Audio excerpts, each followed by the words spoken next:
Hello, everyone, and welcome to our virtual field day and Q&A, cover cropping and vegetable production. My name is Finley. I'm a program coordinator with FarmFolk CityFolk. We also have Julia Zato on the call. She's our engagement manager at FarmFolk CityFolk, and she'll be active in the chat and helping out where needed.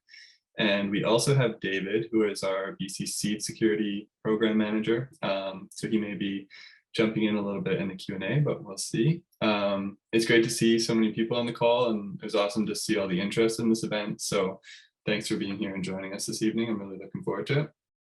I would like to acknowledge that I am joining this call from Soltamek, the traditional and unceded land of the Stalo Nation, specifically the Matsqui and Samath First Nations. So our schedule for this evening is essentially broken into two parts. After some short introductions, we will be watching a video that we filmed at Forest Bower Farm back in September and October. And then after that, we'll have the rest of the time for a Q&A with the presenters who we'll be introducing shortly. Before we jump into our program, we're just going to launch a quick poll for everyone to take. And it's just 3 questions, and the feedback is really helpful. So you should see that pop up on the screen, and you'll have the option to select answers from the multiple choice questions. So there's just 3 of them. And it's just helpful to get an idea of who's joining us, where everybody's coming from. So I'll just give you a few moments. That should be popping up soon. Okay, so in the room, there's 71% are farmers and 6% are agrologists. The majority of folks are joining from, actually, there isn't like a majority necessarily. We have 11% from the Caribou, 37% from Vancouver Island, 9% Kootenays, 11% Okanagan, 9% Peace, and 23% in the South Coast. And then as far as beneficial management practices that currently are being used, 23% rotational grazing, 60% cover cropping, 60% reduced tillage, 37% multi-species integration, 17% manure management, and 31% other. Awesome. That's great to hear that people are joining us from all over the province. Thanks for answering that poll.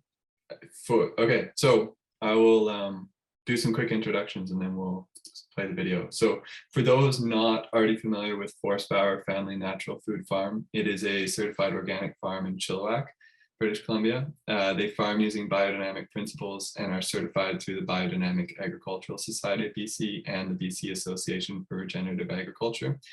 At Forest Bower Farm, soil and plant health is at the forefront of their philosophy on farming. So joining us for this evening, we have Travis Forest Bower. Travis is a 3rd-generation farmer at Forest Bower Farm.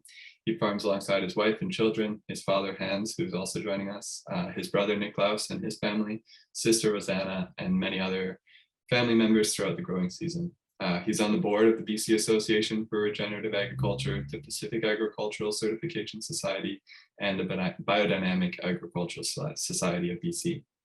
And as I mentioned, we're also joined by Travis's father, Hans Forest Bower. Hans, along with his wife, Mary, started Forest Bower Family Natural Food Farm in the 70s. Hans and Mary were pioneers in the early organic farming movement 50 years ago, and Hans is still farming with integrity and passion at Forest Bower Farm. I'm sure familiar to many of you, he's an advocate for growing healthy food from healthy soil. Hans is an organic and biodynamic farming legend. His current passions include advocating for the removal of ecocides throughout agriculture at every scale. And finally, we also have Conley Keys with us. Conley is a regional agrologist with the Ministry of Agriculture and Food, covering Langley, Maple Ridge, Sunshine Coast, and Sea to Sky regions. He has been working in and around agriculture for most of his life, starting in Alberta before making the move out to BC. Conley is a professional agrologist and certified crop advisor with a Bachelor of Science in Sustainable Agriculture from UBC. So that is our presenter panel. I'm really excited to hear from them all this evening. If you aren't already familiar with FarmFolk CityFolk, we are BC's oldest and largest food and agriculture nonprofit organization. Established in 1993, so we're just turned 30 years old last year. Our programs seek to connect, empower, and inspire people to strengthen BC's sustainable food systems.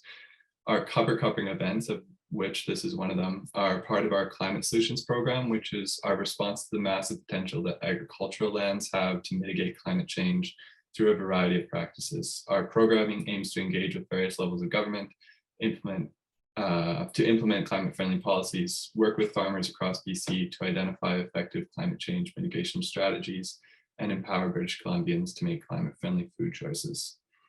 And lastly, I want to acknowledge that this event is supported by the BC Climate Agri-Solutions Fund.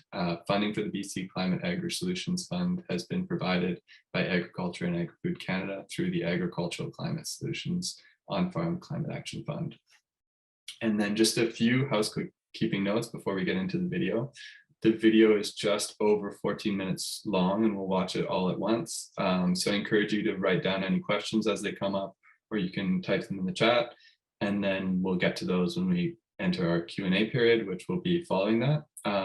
We'll have quite a bit of time for Q&A, so you'll have an opportunity to ask those questions then. For sharing the video, I won't be sharing my screen, but turning my camera into the video. And the only important thing to know about that is that in your Zoom call, on the top right-hand corner under View, if you haven't already, you can select Speaker View. And that will just make sure the video shows up as full screen for you. And then please keep yourself muted, especially during the video, so we can hear the audio clearly. And I think that's it. Does anyone have any questions before we begin? Great. Okay, so I'm just going to switch over to the video and start that playing. Dad, do you have any advice for farmers who are kind of dipping their toe into cover cropping, or not sure about it, or not sure how to start? Oh, just let your sons take over. Let your sons. No. You didn't say just do it. Just do it. Just do it. Just do it, yeah. Yeah. No, it's a no-brainer, totally no-brainer.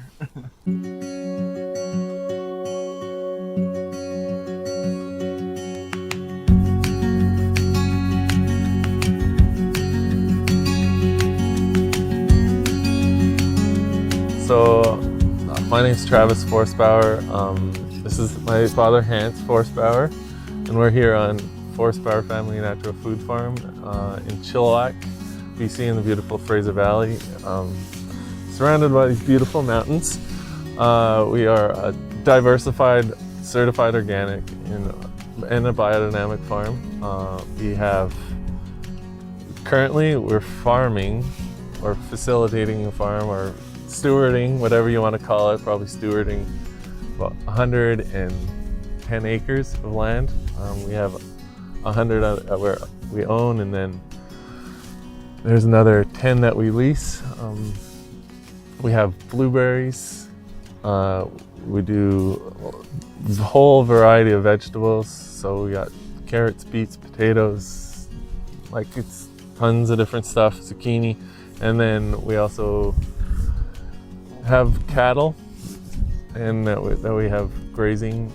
They take down some of our cover crops when we use summer fallows, and then we have chickens as well that we have for egg productions. And then like 99% of our sales now are from directly from the farm, or farm gate, or at the farmers market. So that's a little bit about our farm.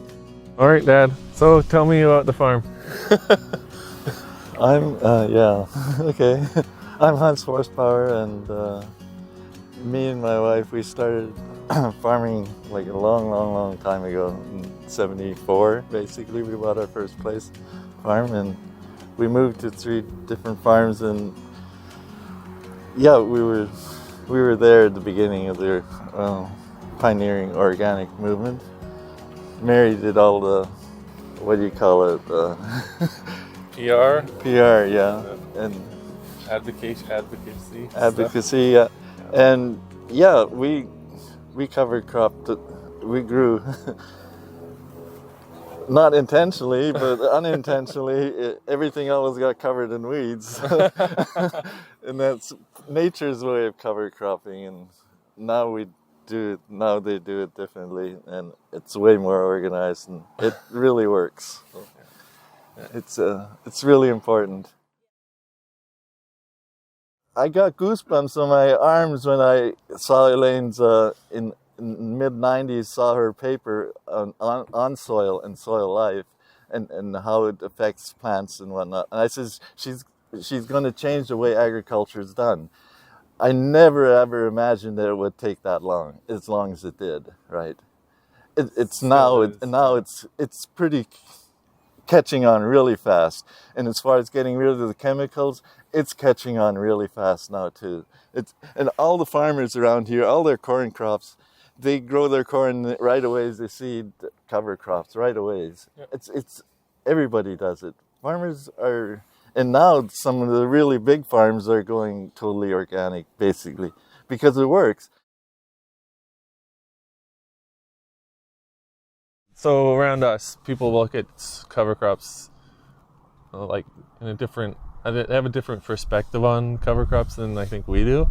So like even like in the organic industry, like some people look at a cover crop and they want to get X amount of nitrogen or an X amount of nutrients. They see what they can plant for that. And like I've gone to talks where they're like, if you plant this is how much nitrogen you'll get out, and this is what.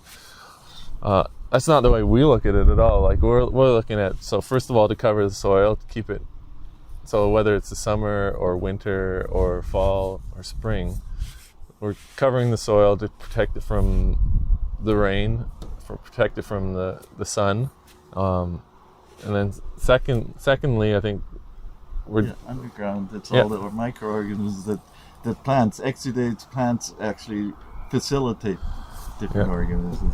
It's crazy. Yeah, it's crazy. And then so the second thing is like we want that the actual cover crop, so not only the foliage that you see, but like the roots, we want that to feed and facilitate, I guess, probably the soil food web, like my dad was talking about, where we're talking about, so yeah, just getting basic food for the microorganisms, whether it be spring if we till it in, or if we leave it summer fallow. I think that's another thing. And then why else do we do the cover crops? I think because they're beautiful. Look at that. Yeah, nice green field. Well, again, with the soil organisms, they actually get deeper and deeper. At different levels, you get different organisms. If the whole cycle is there, then the plant's roots can go way deeper, penetrate way deeper, like really fine roots. We had carrots. We have carrot roots that are this, like just a tap root. Tap roots go like. It came out this summer when you dug them, and 6 feet long. It's crazy. Yeah. Yeah, and that's where they get their moisture from. And that's why, it's and it's amazing. Nature is just so amazing. So we don't like have a set specific. This cover crop mix follows this, or this cover crop mix goes on before we plant this. But I think ideally our goal is to get a cover crop in as soon as we can after we harvest. So like when we harvest a whole field of, say, potatoes or whatever, then that's easier done than, say, when we're harvesting 50 row feet of carrots or something like that. So generally we won't plant that whole field of that cover crop on that field of carrots until we harvested most of that carrots, or we can get our seeder through there. But like my dad said, by the time we do get to plant it, the field is covered with like a whole bunch of different leafy species that are already covering it. And then some of our cover crops are like they're cold. They germinate only in colder weather. So like we grow annual ryegrass, and like there's a sink of seeds within our fields, but they don't want to germinate when it's in the middle of the summer. But you see them coming up, some different grasses coming up in the fall too. So how do we do that dance with the cover crops? Well, I mean, we do it the best we can. We're busy. Yeah, it's a dance. I think it's important that we do get her done. Everybody has to figure out for themselves, Yeah. but cover cropping works, and the quicker you get your cover crop in after you harvest, the better it is, obviously. And like I say, every farm is totally different too. Yeah, and you can, like, even when we go for a walk, even on our farm here, with end of October, is like you can see cover crops at various different stages, and you can see some places where we harvested a couple weeks ago and we haven't had a chance to get our cover crops in. So, yeah.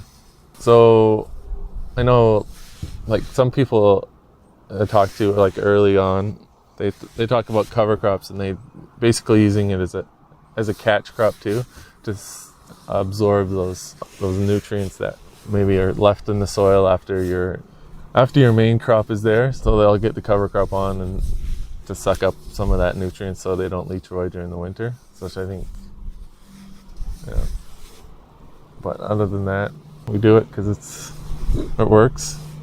It's important. It's the right thing to do, and yeah, it's builds soil health. I mean, it's ultimately everything comes down to soil health. I mean, like our farm, it's Well, and it just goes right to the health of the plants Yeah. and the nutrient value of the food. And it's crazy, like the amount of fertilizers that the conventional people, even like organic people, some organic farmers, the amount of inputs they put on to get what they do is like, there's no way we should be able to grow what we do, how we do it, according to like the experts. Like, it's just, if we sent a soil test in any time of the year, they'll be like, okay, you need to put X amount, like how many thousands of pounds of nitrogen per acre is, like, it's crazy. So it's like that perspective of, okay, how am I going to get this nitrogen into my plant? Whereas, no, actually the soil organisms will cycle that nitrogen to your plants when they need it. If you have, like, it doesn't always work that way, but more times than not, 95% of the time probably, that the soil organisms and the plant will work in symbiosis to get the plant the nutrients it needs when it needs it. It's an amazing dance that happens underneath the soil, like even like through summer, winter, fall, all the time. It blows anybody's mind.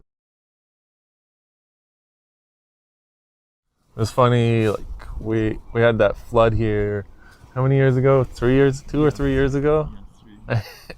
And we had somebody from, I don't know, I think it was it was some publication. They came out and they did a story on I think it was the National Observer? Yeah, National Observer. Yeah, so he came out and he did a story on how we were dealing with it, and then, like, the water was slowly going over our land, and luckily most of our soil was cover crops, so we didn't lose much of our soil at all. So I think that was important.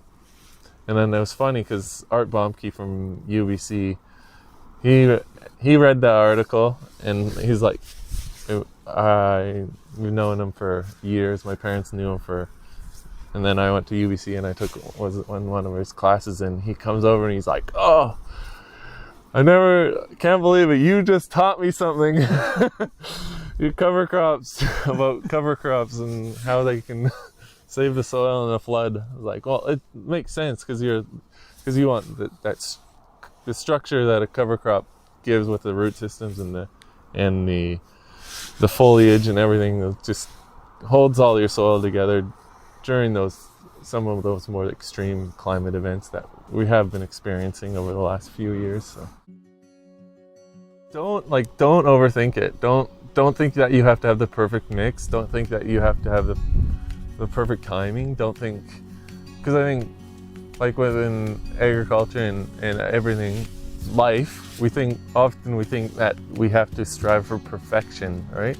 And there is no perfect. I mean, even once you get perfect, you are going to be striving to be even more perfect. Like, there is no perfection. And so, like, cover cropping the same way. Don't let barriers within your mind or within like your desire to have the perfect mix get in the way of just starting. Like, and we say the same thing with people starting in biodynamic farming or starting in farming or starting to use compost teas or like that. Just start to do it and let your soil, let your farm teach you. Like, just let your farm tell you what, like your farm is constantly trying to interact with you. Basically, cover cropping feeds your soil. So feed your soil. Feed it, yeah. Just like you feed your kids. Don't starve them. Don't starve your soil.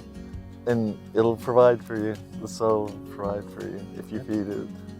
And cover cropping feeds the soil. It's as simple as that.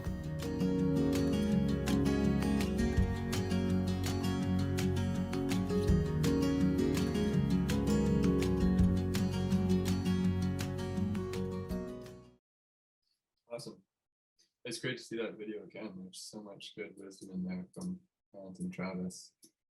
Before we get into our Q&A, we're just going to hear from Conley, who's going to share about some of the cover cropping projects that he's been involved in over the past little bit, and then about some of the ways that the ministry has supports available. So I'll hand it over to you, Conley, and then we'll get to all of the questions. Okay, thanks. Well, it's a pretty tough act to follow. Hopefully I'm not too boring and you'll find this interesting. Let me just share my screen here. Okay, so yeah, I just wanted to share a little bit about, well, first of all, I should introduce myself. I'm Conley Keys, regional agrologist with Ministry of Agriculture and Food.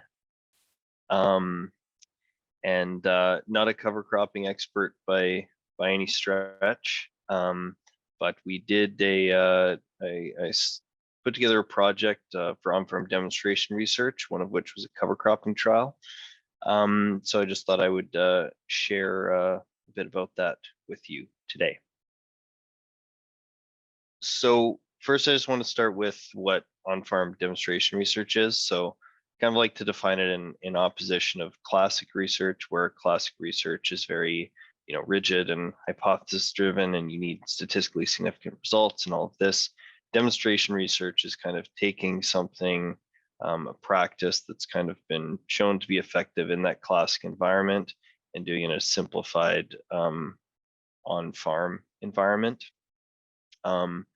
that's very practical. So yeah, maybe this worked in a research environment, but does it work on your farm, on your operation?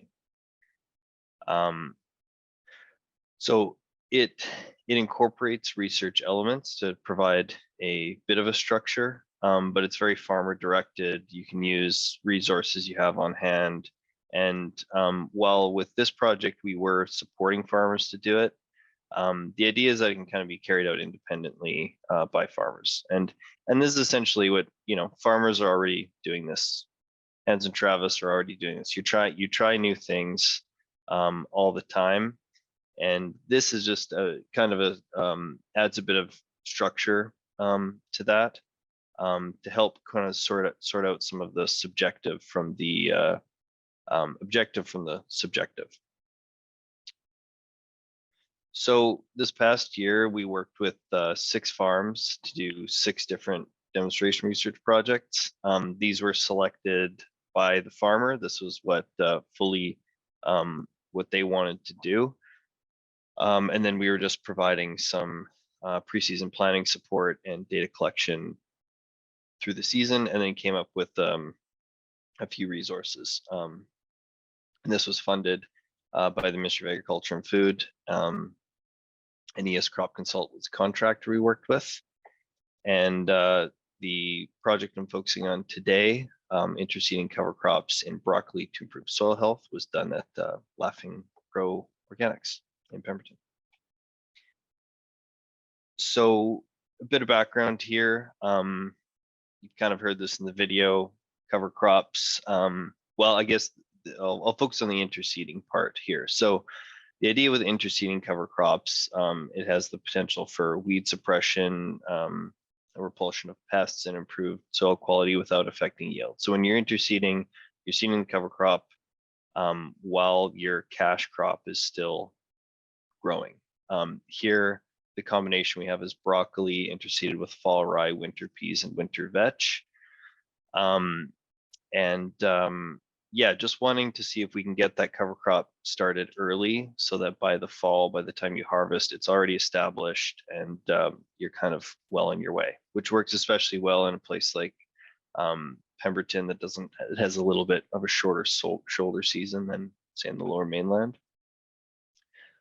So our objectives here were, will this cover crop successfully establish? Will it improve soil health? Will it reduce post-harvest nitrate levels, increase nitrogen availability the following season? And will it affect the yield? So I'll breeze through this a little bit, but essentially what we had here was one 345 foot by 5 foot broccoli bed planted near the end of June, and we split that into half, where half of it, no cover crop, just bare soil, and half of it was cover cropped. So just a very simple side-by-side comparison. And the cover crop was just hand broadcasted. And the broccoli was harvested sort of end of August, early September, and then it was flail mowed. We did soil sampling twice, baseline in June and early October for the post-harvest. And we did 2 samples, the 0 to 15 and the 15 to 30. We did a complete soil analysis on that. We measured the cover crop coverage twice. So September 5th after harvest before mowing, October 2nd, a month later, kind of see how it's established. And how we did that was with each, we had 4 subsamples where we had a little half a square foot square where we looked at the coverage and scored it. And I'll show you some pictures of that in a little bit. So the results, soil organic matter, we don't know yet. We'll test again in the spring to see if there's been any effect. But we did see with the post-harvest nitrate that it was a lot lower in the cover crop. So that means that instead of that nitrate leaching into the groundwater, it's being retained, stored over the season, and that'll be available again in the spring when it gets incorporated. And yield was unaffected, which is what we like to see. So the assessment of the establishment of the cover crop here. So in the control, 0 to 1, that 1 just representing weed coverage. There's no cover crop there. But we see between September and October, over that month, the cover crop is continuing to establish. And like what Hans and Travis were saying, that's important for getting that soil covered over the winter, keeps it where it's supposed to be, prevents erosion, all that good stuff. So this is what it looked like. So if you think the control is looking like this, like that 0 or 1. And our cover crop is looking more like this 2 to 3 by October. So that's getting to be like a pretty decent cover for overwinter.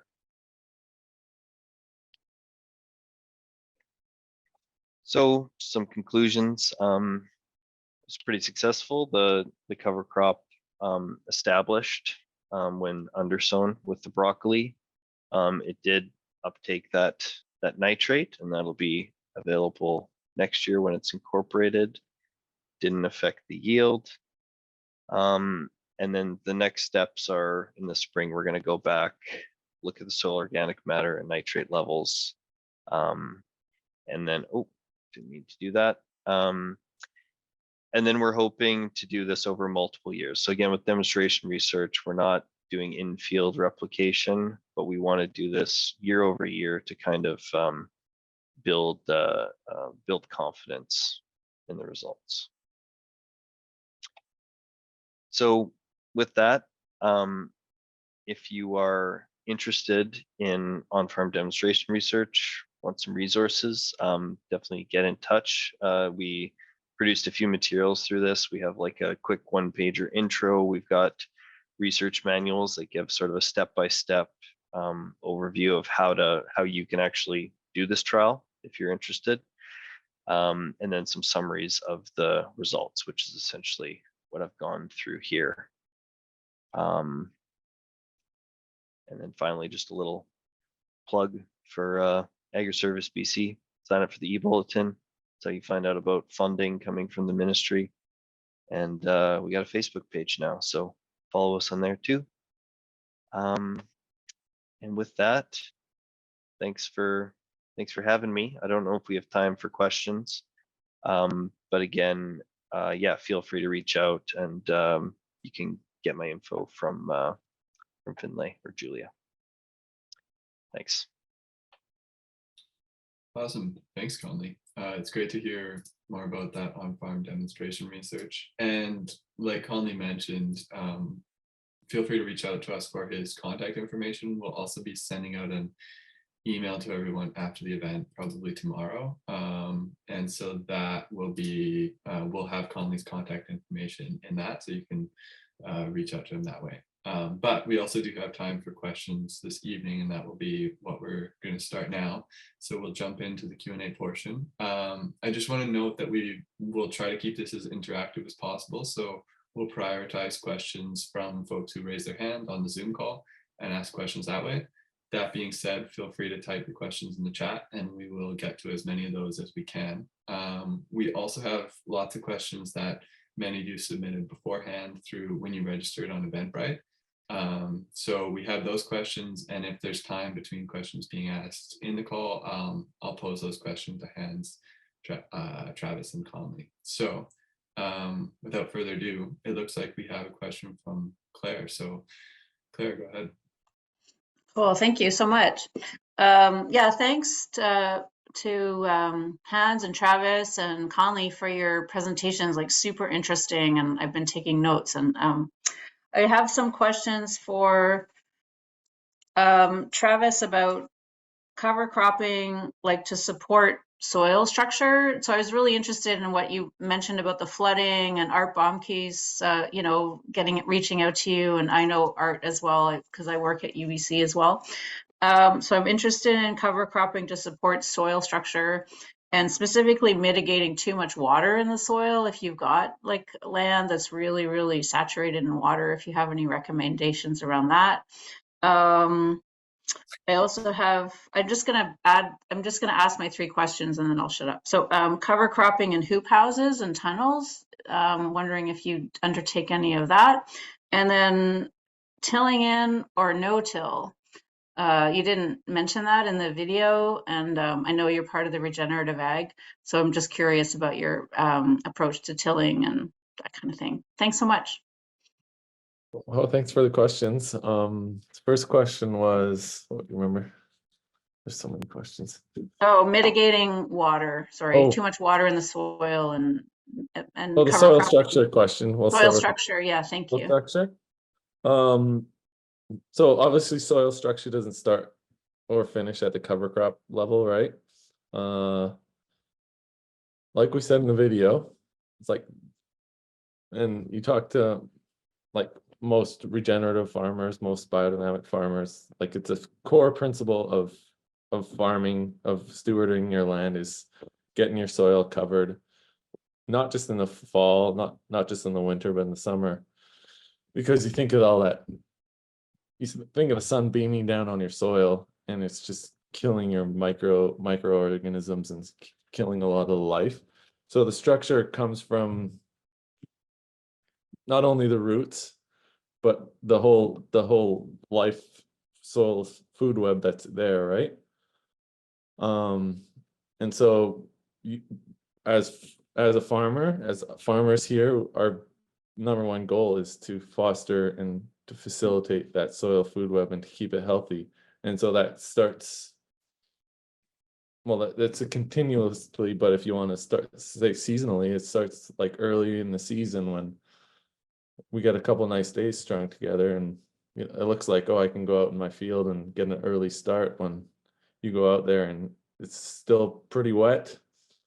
Like a lot of farmers, they're like, okay, I gotta go get out there and till my field, when they're actually gonna be doing more damage than good. They might get a crop out of it, but your pest pressure is probably going to be a lot higher because you're squishing the oxygen right out of your soil, and it goes down to your water filtration, and all those pores in your soil are disappearing. Some of your soil is probably going to be anaerobic. You're going to be getting that.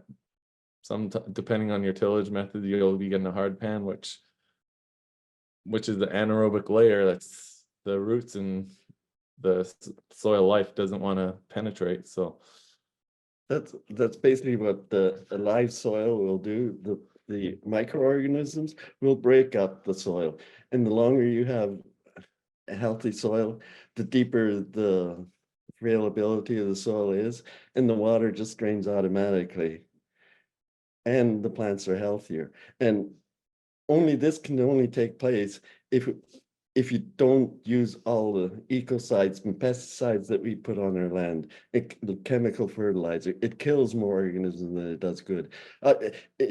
None of this stuff works if you use all the poisons that we use right now.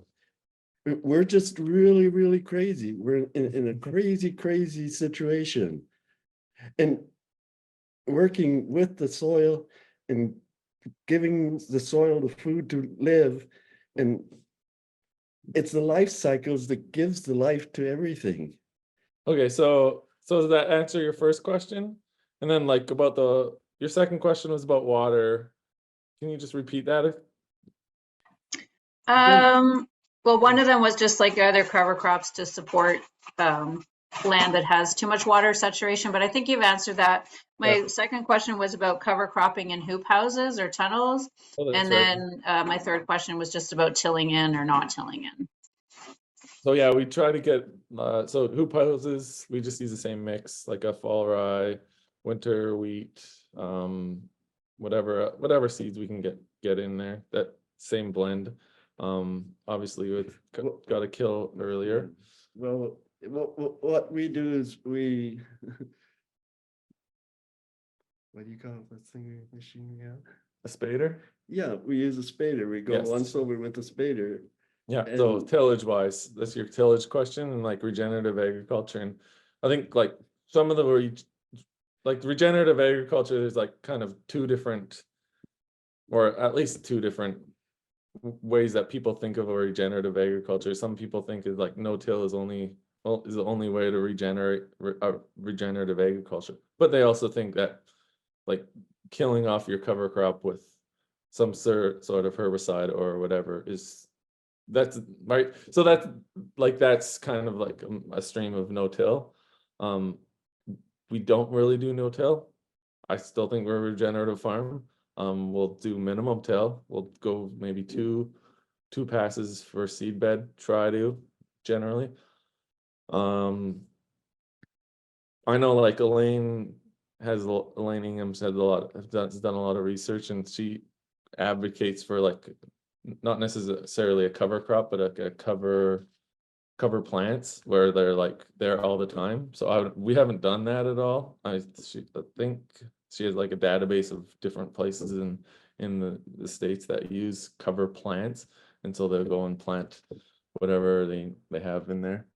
Yeah, well, you have to figure out every piece of land is different, and every area is different. The amount of rainfall is so different, and we're here in Sumas Prairie, and basically we're at the edge of a lake that was drained in 1923. 30 years before I moved here, it was drained. I had no idea when we moved here. I was 6 years old. But now it's a long time. And then 2 years ago, nature tried to take it back, and we had billions of dollars of losses. So nature is a force unto itself, and we can work with it. We have the information now, and we just have to work with it. And it's beautiful. just to like kind of finish answering your second question, is like we do spread our compost, and our compost, we don't look at it as like a nutrient rich compost or whatever. We're putting that on our cover crops, then tilling them in with a spader, and then letting the biology take care of that, the foliage and the roots, and let's getting that system, that soil food web system going as best as we can facilitate it anyways. That's the best way I can answer. So, all right, thank you. Thanks for your question. Awesome. Thanks for that question, Claire, and the answers, Hans and Travis. Kristen, it looks like you have your hand up, and then we have a couple questions from the chat. So I'll ask those after Kristen. Thank you. Yeah. Thanks, guys, for all the information.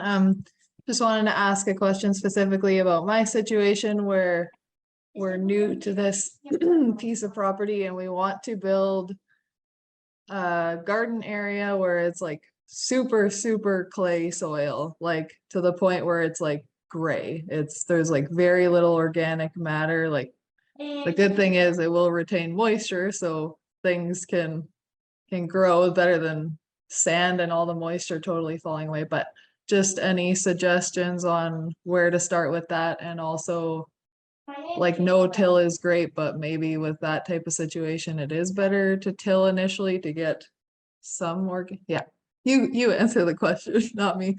What But do you thanks. think, Dad? Don't want to take a stab at this? Yeah. Look up Elaine Ingham on the soil food web, and she has the answers way better than I could ever imagine to answer. Yeah. Or Dr. David Johnson, and he's on the internet too. And they, the compost, you grow a cover crop, you put the good compost. Most of the compost that's made, I'm sorry to say, is not great compost. And that's a really, that's the real key, is to have really good compost. And you, like the soil food web, they'll test the compost for you and tell you whether it's good or not. And then the soil organisms, they just lighten up the soil. And like Gabe Brown on his fields, he increased his organic matter over a 20-year period from 0.5% to it's now close to 8%. Okay, and any specific suggestions on cover crops that do better in that type of environment by chance? Oh, I'm not sure. I think it's like, I have enough trouble just trying to figure out what my soil is. Never mind giving advice to other people. Yeah. Sit and ponder. Nature will tell you, observe. Yeah. See what really goes well. I think, Just try some things, like you said, it doesn't have to be perfect, like just yeah, it doesn't start. have to be perfect. So I think, like with clay soil, like heavy clay soils, like there's parts of our land that are quite heavy clay. And they're like really sensitive, especially in the springs. I don't know where you live and how much water you get in the spring, but like those are the last place that we go and dig up, or the last. Generally, like they've gotten better over time, but I mean, as long as you got something growing, like probably tillage radishes might be something to start with. What was that? Sorry, it kind like of. tillage radishes. Okay. Yeah, so they put their roots pretty good, and they'll till it up a little bit, and then let the biology, like if you can you figure it out, let the biology do most of that tillage for you.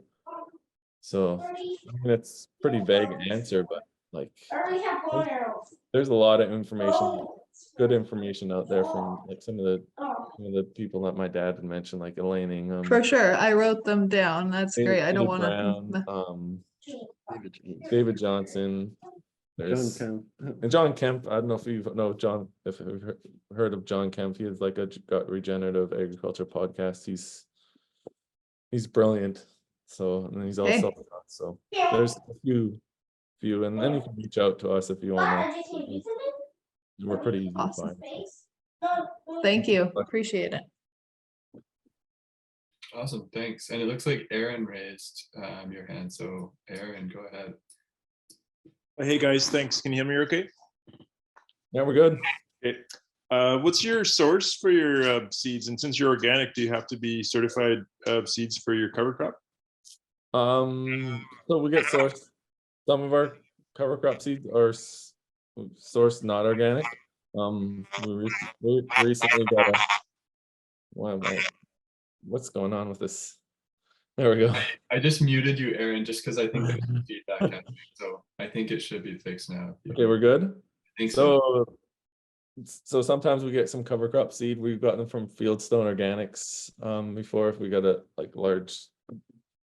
large amount of rye, fall rye or something, then we can sometimes source them from the local chicken or the feed store here, organic feed store, Canadian Organic Feeds. We can get a few different like grains from them, and then we do source some conventional grass or annual ryegrass seed just from TerraLink.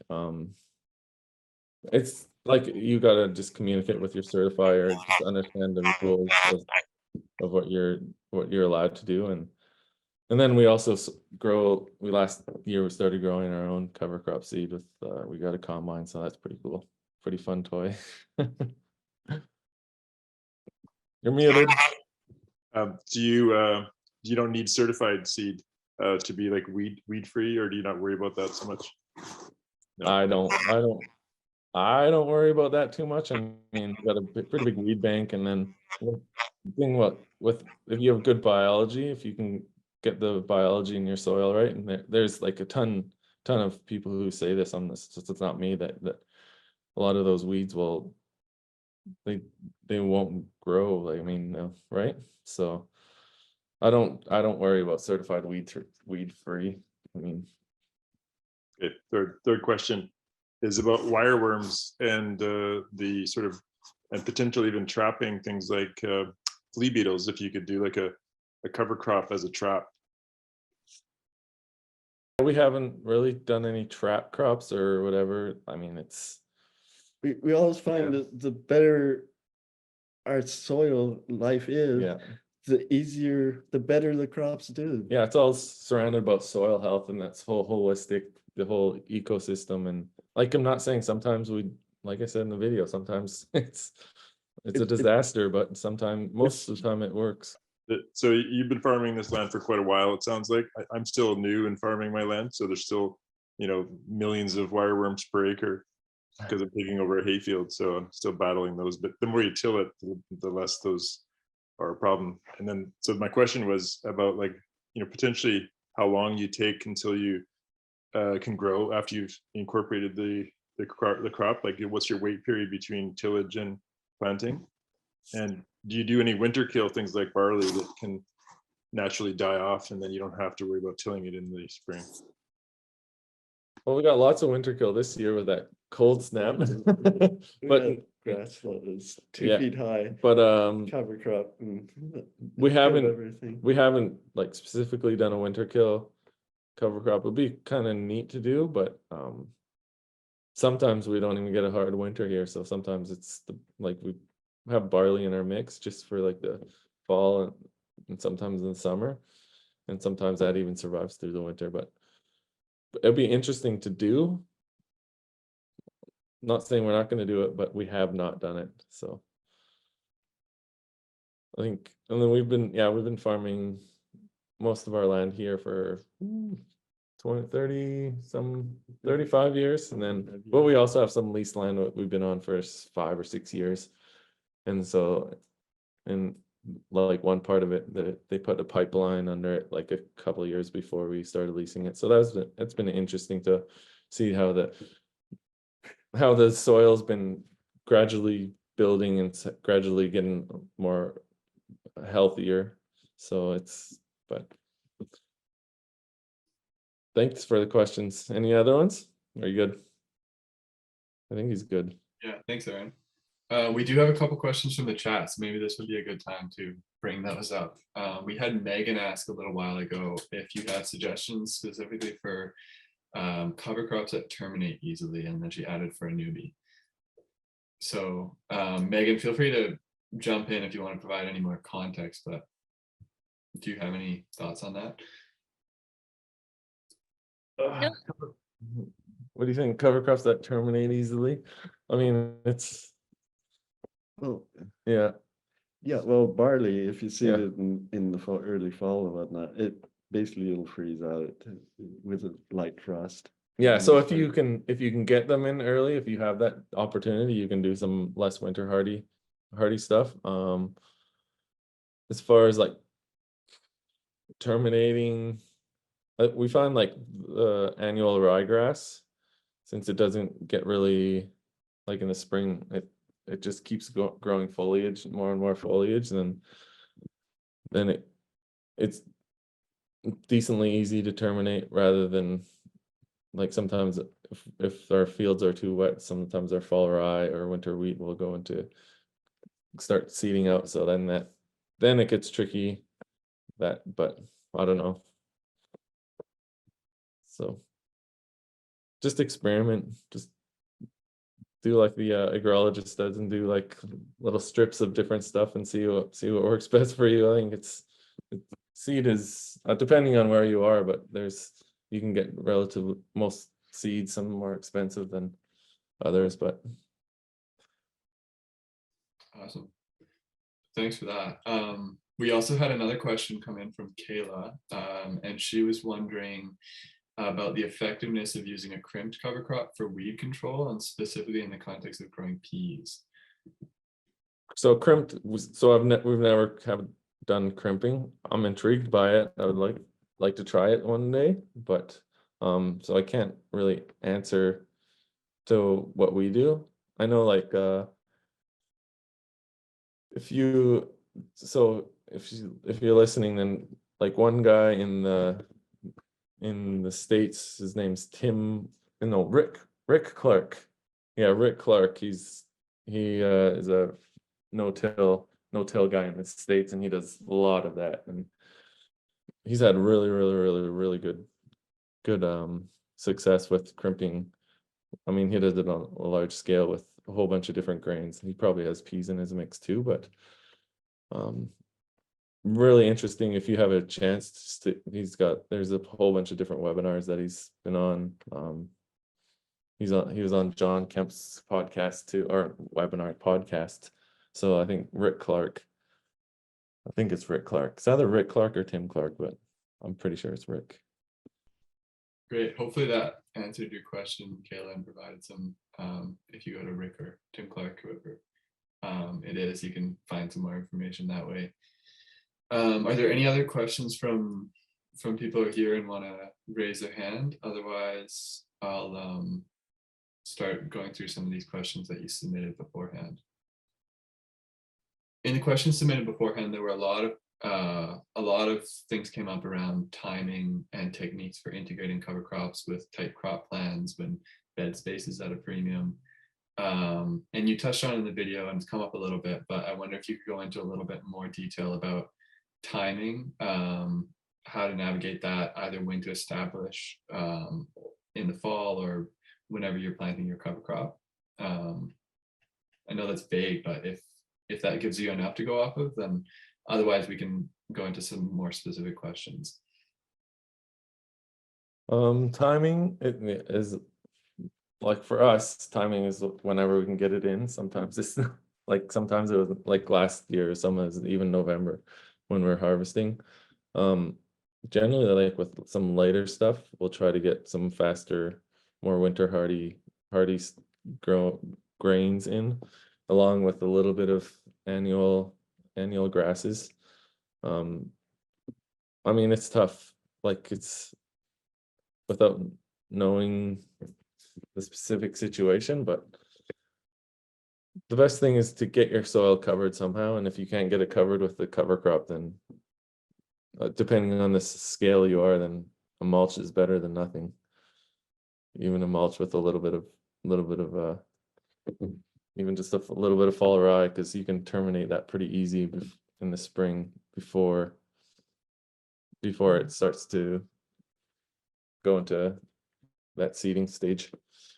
I just wanted to just my own question. Do you guys do interseeding? Like, do you, I assume you grow some brassicas. Like, does that work for you to seed cover crop, sort of while the cash crop is growing, before the canopy establishes? Is that something that you do? Nature does it for us. It's called weed seeds. You just let the weeds It be the works cover crop? perfectly, right? It works perfectly. Last year I had Well, there you dahlia go.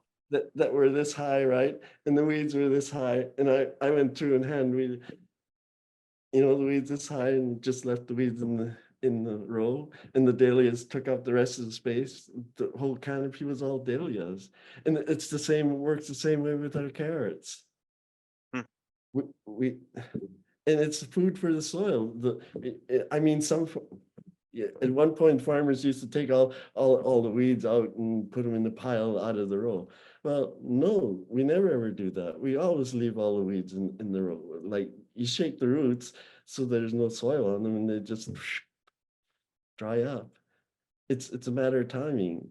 Conley, you might be able to jump in to provide some information about this, or Hans and Travis. I'm not sure who, whichever you wants to take it, but Claire's curious about intercropping or cover cropping and cover cropping strategies for strawberries for weed suppression. So something like that, you could do like one of those like not so winter hardy grains like a barley, where you can get that growth in the after your strawberries are done, or like even close to when they're done, plant that and get that stand, and then that will generally most of the time that'll winter kill. So, and then that'll be a nice mat. You can roll it down or whatever, it'll fall down, and It's a weed suppression, totally. it'll be a weed suppressant. And then, but like probably the most valuable part of that is like if you go in this mid to early spring, you look underneath that and there'll be like a nice fungal mat that's just, your strawberries love it, your biology in your field will love it. And so that's what I would recommend. So something like that doesn't have to be barley, it could be like another less winter hardy grain too. So Okay, great. Thank you. yeah. Thanks. We had a question from Sol in the chat asking, how deep is your soil's root zone for annuals? Ooh, I can take like a little, I don't know, how big is that wire? I can take a wire and I can 4-foot wire and push it down just without much pressure, and it keeps almost all of our soil, and it'll keep going down. So there's no, in our soil, most of the spot, there's no limit to that root zone, I don't think. Yeah, when we first moved here, we had lots of ponding in our fields and whatnot. Now we don't have any ponding with even after really heavy rain. Within a day or two, there's no water on the surface anymore at all. The water just the microorganisms open up the soil and it causes strain. Yeah. So like I'd say don't put limits on what you think your root zone is, because I mean, under the right conditions, like you see rock, like one of the coolest things, you see a tree growing on the mountain where it's just a big rock face, and like how are the roots getting through that? And it's so maybe you have to change your perspective on what your root zone is, but generally, like in conventional tillage, is like that hard pan that we all know what a hard pan is, and sometimes some people understand that the hard pan is like an anaerobic layer where the roots will hit that and they won't like it, so they don't go any further. But some people think it's just too hard for the roots to get down, but it's not too hard. It's just because the biology is not right at that one level, and then it's negatively affecting your whole ecosystem on your farm. So I hope that answers kind of the question. Well, and if the water table rises in where you live, and it rises, 2 feet or 1 foot below surface, your roots aren't on your perennials or whatever. They're not going to go below that. They get killed off. I've seen that in blueberries, like on the other farm we had, my neighbors. I got some plants from them, and the roots on the blueberries, they were just sheared, and they were this thick, like just the top layer. Whereas where there's drainage, the roots go really, really deep. Awesome. Thanks for all that. We are getting close to 7, so I'm just gonna wrap up our evening here. And first, I just want to say thank you so much to you, Travis, and Hans, and Conley for sharing, and all of you for joining and asking questions and being part of this conversation. It's really great to have conversations like this about cover cropping and to have farmers all together and in a space, albeit virtual, to talk and learn and share things that we've tried and learned. So thanks for being here and being part of it. Julia is just going to share a link to a survey in the next minute if she hasn't already. Oh, look, she did a minute ago. So that survey is there. If you have a minute or two to quickly fill it out, that we would really appreciate it. Let us know if you found this event helpful, if you learned what you were hoping to learn, how we can do better. Getting feedback is really helpful as we plan for future events and evaluate this one. So if you have a minute or two, please fill that out. Otherwise, we will also be sharing resources that we talked about today, contact information for Conley, the video that we played earlier in the event. We'll have a link to that, and anything else that might be helpful in an email that will go out tomorrow, and then the event recording will likely be a week or two, and then that will get sent out to all of you as well in case you want to revisit anything that was talked about. And then lastly, I just want to note that we do have an upcoming event, if it's applicable or interesting to anyone, coming up on March 6th on rotational grazing and cover crop integration. And so that will be hosted in collaboration with Small Scale Meat Producers Association. So if you're interested, that is also linked on our website. And I think that's all. So again, thank you to Travis, Hans, Conley for sharing so much with us, sharing your wisdom, knowledge, and to all of you for joining the conversation. Is there anything else? Any last closing thoughts? Listening to me, putting up with me, not shutting me up. And like a huge shout out. Thank you. A huge shout out to Emily who put that video together. She did a really, really good job of encompassing what our farm is about. So thank you. Yeah, thanks for mentioning that. Emily Lorenz, our engagement coordinator who's no longer working with FarmFolk, did that video back in October and did a really good job. So thanks for mentioning that. Great, thank you. Okay. Thanks, everybody. Thanks, everybody. Bye. Thank you. Have a good rest of your evening.